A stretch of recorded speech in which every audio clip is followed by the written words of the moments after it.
Ne sois pas aveuglé par les richesses temporaires de la terre. Tu vas partir. C'est-à-dire que c'est une évidence. Tu vas mourir. On vit, on dirait on ne va pas mourir. Non, est-ce que tu sais que tu vas mourir? Lorsqu'on parle du manque dans la parole de Dieu, il ne s'agit pas seulement du manque financier et matériel. Il s'agit d'au moins 4 niveaux de provision. Premier level de la provision de Dieu, Dieu pourvoit aux besoins de ton esprit. Jésus a dit, l'homme ne vivra pas seulement de pain, mais de toute parole qui sort de la bouche de Dieu. L'homme est un esprit et ton esprit a besoin de se nourrir. Quand Dieu dit tu ne manqueras de rien, ça veut dire ton esprit sera approvisionné. Et un esprit qui est nourri, qui ne manque de rien, c'est quelqu'un qui a une vision forte. C'est quelqu'un qui a des rêves qui demeurent. La nourriture de l'esprit, c'est de faire la volonté de Dieu. Quand tu es en train de marcher dans la volonté de Dieu, ton esprit est très fort.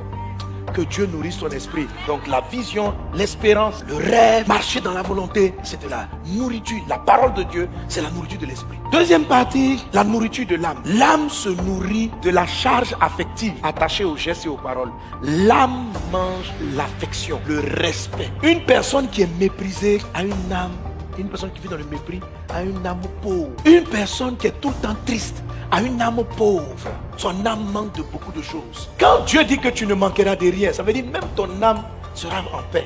Ton âme sera en joie. Si malgré ta richesse, tu as une âme troublée, Dieu dit que tu es pauvre. Dans le livre d'Apocalypse chapitre 3, le Seigneur décrit l'église de Laodicée. Il dit de cette église qu'elle avait beaucoup d'argent. Mais il dit à cette église de Laodicée, tu dis que tu es riche, mais moi Dieu, je dis que tu es pauvre. Donc malgré qu'ils avaient de l'opulence matérielle, Dieu disait qu'ils étaient pauvres. Oui, et c'est une réalité.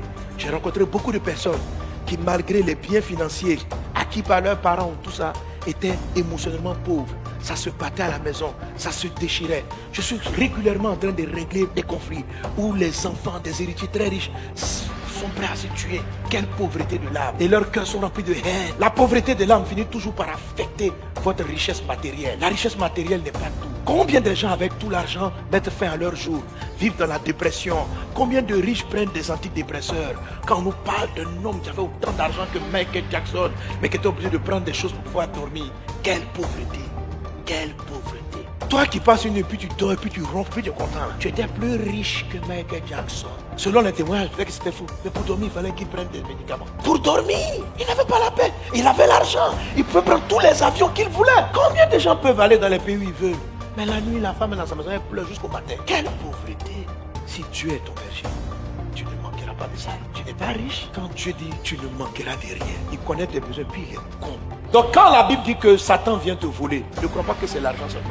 Ça peut être ce qui enrichit ton âme, la source de ta paix et de ta joie. Puis te laissera arracher et te laisser ton argent. Parce que ton argent, de toute façon, il sait que tu ne vas pas aller loin avec ça. Si tu as 65 ans de vie, ça va rester ici. Ils s'en foutent. Il faut acheter les immeubles que tu veux, faire les billets, mais ça va rester sur la terre. L'argent là ne meurt pas avec toi. L'argent ne meurt pas avec toi. Donc s'il veut te donner ça pendant 50 ans, prends ça. Mais ton âme est éternelle. Quand tu vas finir, je suis désolé, tes billets ne vont pas te suivre. Tes maisons ne te suivront pas. On ne va pas t'enterrer avec ta jolie maison. On ne va pas t'enterrer avec ta voiture. Tu as acheté un Hammer. On ne va pas t'enterrer avec un Hammer. Et même si on t'enterre à un Hammer, tu ne vas pas conduire ça au ciel. Oh, tu vas mourir un jour. Tu vas mourir. Avec quel argent ton âme va aller? Avec quelle richesse? Arrête d'être aveuglé par les richesses passagères de ce monde. Tu n'es pas le premier qui est, tu ne seras pas le dernier. Tu vas partir toi aussi. Tu partiras. Il faut bien réfléchir à ce que tu fais. Il y a beaucoup de choses, tu passes ton temps là-dessus, mais ça ne va pas te suivre. Tu es sûr que c'est un bon investissement de mettre tout ton cœur, tout ton argent, de sacrifier ton bonheur de la maison ou simplement par derrière l'argent. La joie, là, c'est pas une chose qui est physique, c'est quelque chose que tu sens dans ton cœur. Et ça, quand tu meurs, ça sera avec toi. Ok? Tout ce qui est lié au corps, que tu peux toucher, reste ici. Mais ce qui n'est pas palpable, ce qui est dans ton âme, part avec toi. Est-ce que tu es riche à ce niveau? Ne sois pas aveuglé par les richesses temporaires de la terre. Tu vas partir. C'est-à-dire que c'est une évidence. Tu vas mourir. C'est-à-dire qu'on vit, on dirait on ne va pas mourir. Non, est-ce que tu sais que tu vas mourir? Vous tous qui avez des biens là, observe les biens, dis un jour je vais les laisser. Tu as passé toute ta vie à te battre pour ça. Tu vas laisser ça partir. Quelle richesse tu as donné à ta maison? Que seront tes enfants après ça? Quel héritage tu vas laisser sur la terre? Deux, quand tu meurs, quand tu vas au ciel, est-ce que ça va partir à toi? Soyez riche dans l'âme, tu ne manqueras de rien. Mais Dieu aussi ne néglige pas le corps physique. Quand Dieu dit tu ne manqueras de rien, il pourvoit aussi physiquement. La provision physique, c'est la santé. Et puis il y a la provision matérielle, quatrième chose. Dieu pourvoit matériellement. Alors quand Dieu dit tu ne manqueras de rien, c'est qu'un chrétien ne doit manquer de rien. Si un chrétien est pauvre émotionnellement, il y a un problème. Si un chrétien est pauvre matériellement, il y a un problème. Si un chrétien est pauvre physiquement, il y a un problème. S'il est pauvre spirituellement, il y a un problème. Amen. Maintenant, dans tout ce qui est dit là, toi tu veux quoi?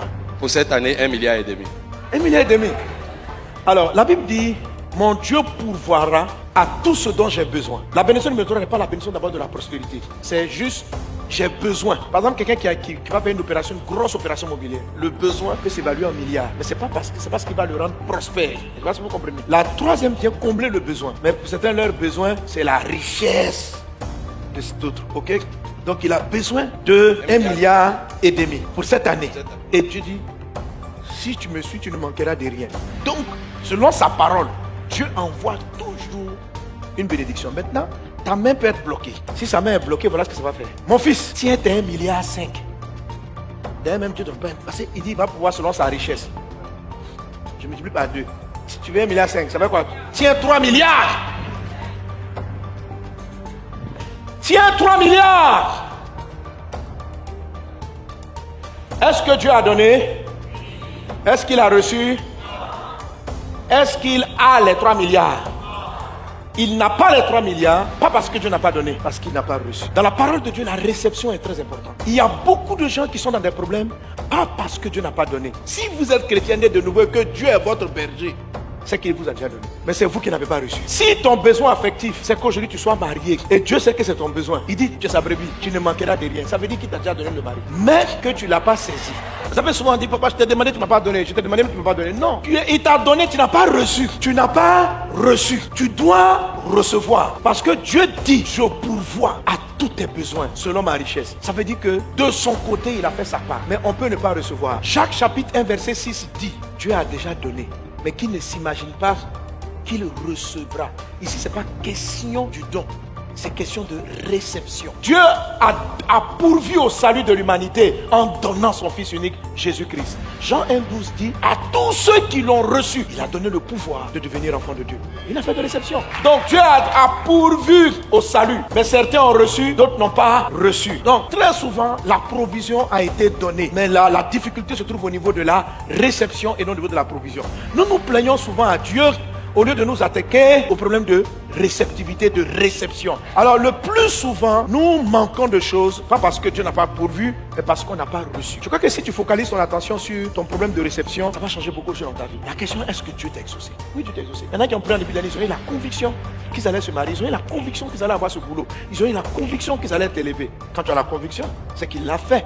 Mais as-tu reçu? Maintenant, il se peut qu'il soit prêt à recevoir. C'est là qu'interviennent les autels sataniques. Alors, lui, il joue le rôle du diable. Alors, il dit, je suis venu afin que mes brebis aient la vie. Je vais leur donner la vie, je vais leur donner l'abondance. Mais le voleur vient pour voler. Ça veut dire que Satan s'oppose. Alors, tiens les 3 milliards. Tiens.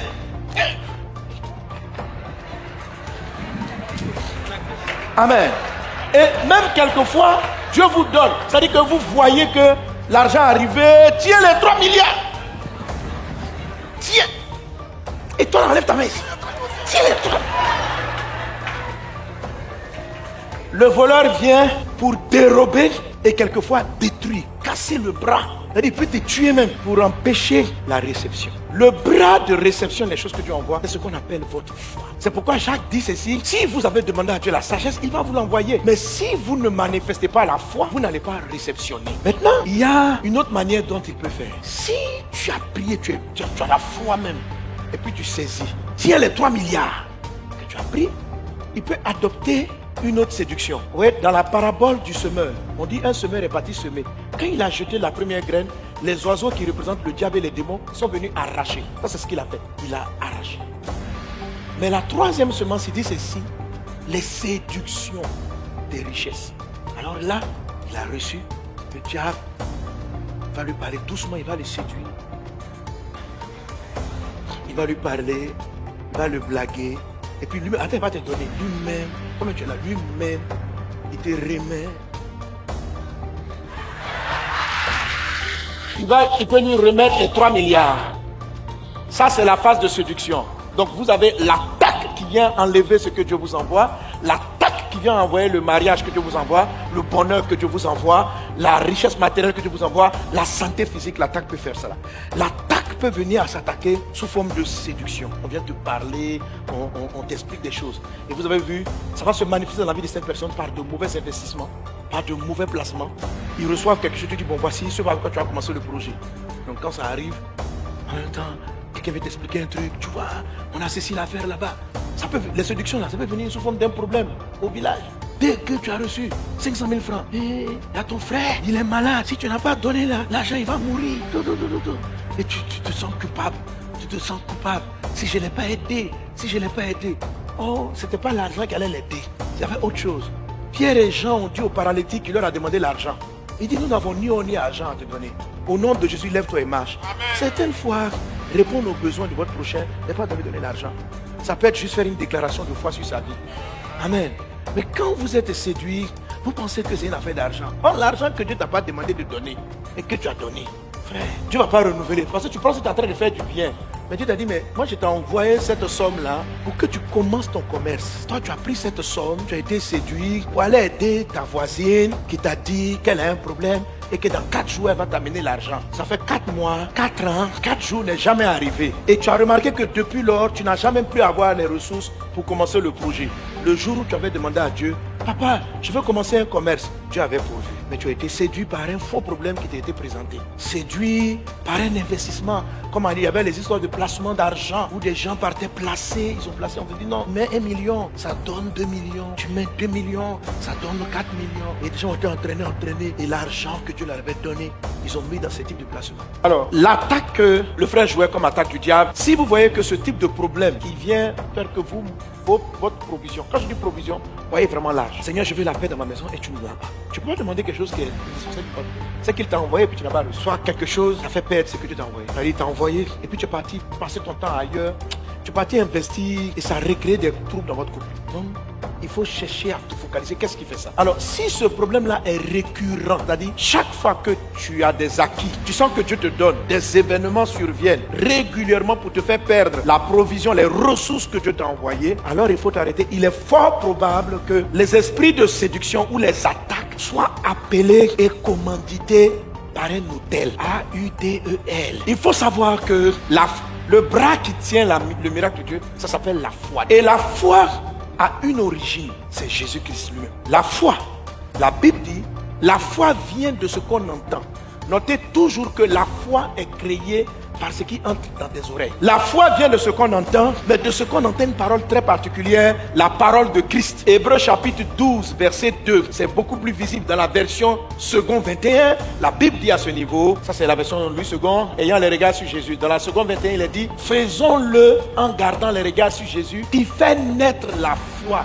Et c'est, vous évitez de vous concentrer pour avoir la foi. Jésus lui-même fait naître la foi. Jésus fait naître la foi et la mène à la perfection.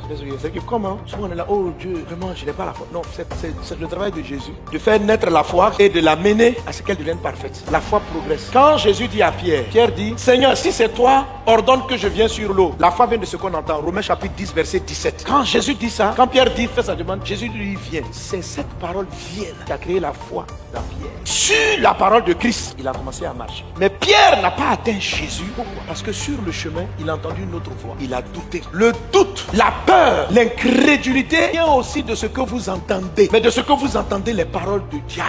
La foi vient de ce qu'on entend, la parole de Christ. La peur, le doute. Tout ce qui combat votre provision vient aussi d'une chose qui est rentrée dans vos oreilles. Et quand je parle d'oreilles, je parle d'oreilles spirituelles, d'oreilles physiques. Parce qu'il y a des sons que ton esprit entend que tes oreilles physiques n'ont pas entendus. Il y a des sons que ton âme entend, ta chair n'a pas entendu. Quand Dieu t'envoie la ressource santé, une voix peut venir dire dans ton esprit, la maladie là, ce bouton là, c'est un cancer. Ça va te tuer, ça va te tuer, ça va te tuer. La voix là, est une voix qui vient s'appliquer à ta foi. Il y a des voix comme ça, différentes voix. Les voix contraires à celles de Dieu sont données par des autels quand elles sont régulières, quand elles sont fréquentes. Donc les autels ont des voix. J'entendis l'autel qui disait, c'est pas un ange, c'est l'autel qui est en train de dire quelque chose. Un autel dit. Donc il y a des autels qui chantent la gloire de Dieu.